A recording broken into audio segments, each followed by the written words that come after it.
বাঘাইছড়িতে জামায়াতে ইসলামীর গণসংযোগ পক্ষ উপলক্ষে দাওয়াতি সভা অনুষ্ঠিত। রাঙামাটি বাঘাইছড়িতে বাংলাদেশ জামায়াতে ইসলামীর কেন্দ্রীয় নির্দেশনায় উপজেলা জামায়াতে ইসলামীর উদ্যোগে গণসংযোগ পক্ষ উপলক্ষে দাওয়াতি সভা অনুষ্ঠিত হয়।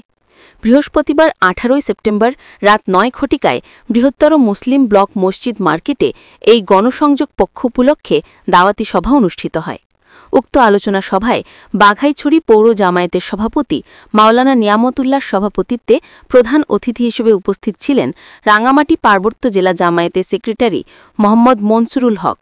এ সময় বিশেষ অতিথিদের মধ্যে উপস্থিত ছিলেন উপজেলা জামায়াতের আমির মাওলানা কবির আহমদ, জেলা মজলিসে শুরা সদস্য অ্যাডভোকেট রহমতুল্লাহ, উপজেলা জামায়াতের সেক্রেটারি জাফর আহমদ, সহ সেক্রেটারি মোহাম্মদ আফসার হোসেন, অফিস সম্পাদক মোহাম্মদ আবুল হোসেন সহ উপজেলা ও পৌর জামায়াতের নেতৃবৃন্দ।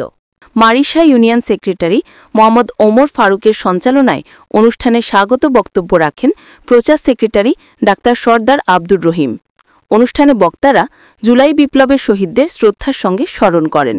একই সঙ্গে আগামী জাতীয় সংসদ নির্বাচনে রাঙামাটি 299 নং আসনে জামায়াতের মনোনীত প্রার্থী অ্যাডভোকেট মোক্তার আহমদকে দাড়িপজা মার্কায় ভোট দিয়ে বিজয়ী করার আহ্বান জানান।